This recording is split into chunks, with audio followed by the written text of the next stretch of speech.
بسم اللہ الرحمن الرحیم الحمدللہ رب العالمین والصلاة والسلام علی سید الانبیاء والمرسلین الصلاة والسلام علیکہ یا رسول اللہ وعلی آلکہ واصحابکہ یا حبیب اللہ۔ آج ہم انشاءاللہ عز و جل خلاصۃ النحو، یہ کتاب ہے خلاصۃ النحو، یہ تنظیم المدارس کے سلیبس میں ہوتی ہے۔ اس کے حوالے سے ہم اسباق کی مشقیں حل کریں گے۔ آج انشاءاللہ پہلا سبق ہے الدرس الاول، لفظ اور اس کی اقسام۔ لفظ اور اس کی اقسام، یہ مختلف کتاب ہیں درسی، جس میں علم النحو ہے، خلاصۃ النحو ہے، اور بھی کتب ہیں ایسی نحو کی جن میں اسباق آگے پیچھے ہیں۔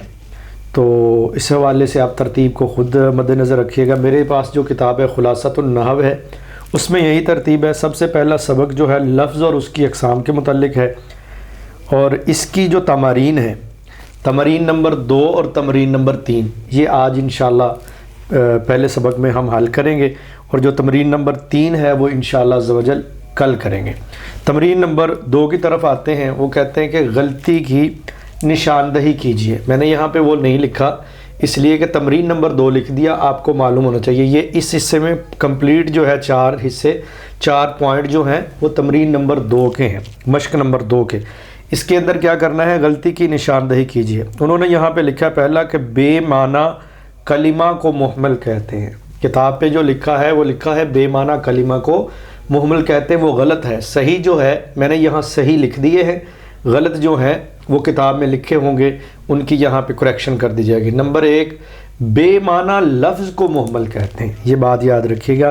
اور دوسرے نمبر پہ ہے، انہوں نے لکھا کتاب کے اندر موضوع لفظ کو مفرد کہتے ہیں، حالانکہ اس کا صحیح جواب جو ہے اکیلے موضوع لفظ کو مفرد کہتے ہیں، کہ جس کا کوئی معنی بھی ہو، موضوع لفظ ہو، اس کو مفرد کہتے ہیں۔ تیسرے نمبر پہ کتاب میں جو لکھا ہے، جس جملے کا پہلا جز فعل ہو اسے جملہ اسمیہ کہتے ہیں۔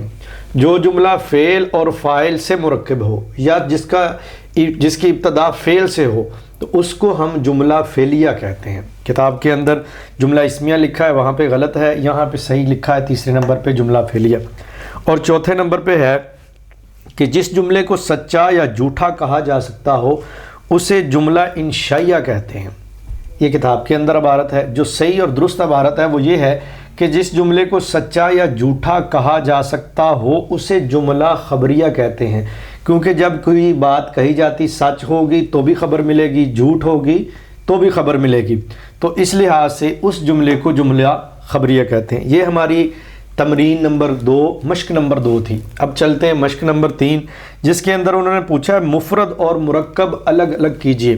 میں نے یہ 2 جو ہے کھانے بنا دیے ہیں، یہاں پہ مثال لکھی ہے، یہاں پہ سامنے لکھ دیا مفرد۔ یہ 2 لائن کے اندر مفرد ہیں، ان کی یہاں پہ مفرد کے اندر وضاحت ہے۔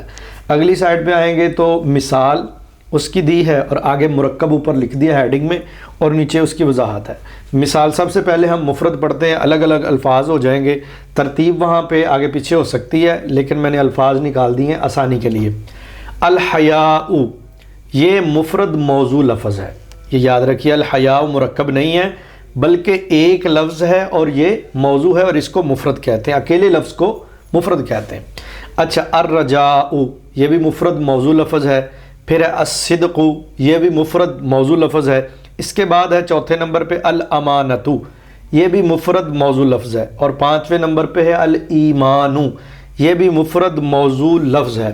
آگے چلتے ہیں، ہمارے پاس مرکبات جو مختلف حروف سے مل کر جو ہے وہ مرکب بنتا ہے، یا تو وہ 2 لفظ ہوتے ہیں یا 2 سے زیادہ الفاظ ہوتے ہیں، تب جا کے مرکب بنتا ہے۔ سب سے پہلی مثال ہے الصلاۃ نور المؤمنی، یہ مرکب ہے اور یہ موضوع الفاظ ہے، یعنی زیادہ الفاظ سے بنا۔ پھر ہے رسول اللہ، یہ مرکب ہے اور یہ 2 موضوع لفظوں سے بنا ہوا ہے۔ پھر ہے رب العالمین، یہ بھی مرکب ہے اور 2 موضوع لفظوں سے بنا ہے۔ اور چوتھے نمبر پہ عبد مؤمنی، یہ بھی مرکب ہے اور 2 موضوع لفظوں سے بنا ہے۔ پھر ہے ناقۃ اللہ، مرکب ہے، یہ بھی 2 موضوع لفظوں سے بنا ہے۔ یہ آپ کے سامنے پورا وائٹ بورڈ ہے، اس کے اوپر دونوں مشقیں حل کی ہوئی ہیں۔ اب ان کی مشقوں کو باقاعدہ طور پہ اپنے رجسٹروں پہ، اپنی کاپیوں پہ حل کرتے جائیں۔ اگر کسی جگہ پہ کوئی مسئلہ ہے، سمجھ میں نہیں آ رہی، آپ اس ویڈیو کے نیچے کمنٹ کر سکتے ہیں، اس ویڈیو کو لائک کریں، اس ویڈیو کو شیئر کریں، سبسکرائب کریں چینل کو، تاکہ دوسرے دوست بھی اس سے فائدہ حاصل کر سکیں۔ اور اس کو شیئر کرنے کا مقصد یہ ہے کہ علم دین ہے جو جتنا آسان اور سمجھ میں آسانی میں سے آ سکے، اس کو جتنا پھیلائیں گے انشاءاللہ آپ کو کار ثواب ہوگا۔ اگلے سبق میں انشاءاللہ کل حاضر ہوں گے، مشق نمبر 3 میں۔ مجھے اجازت دیجیے۔ السلام علیکم ورحمۃ اللہ وبرکاتہ۔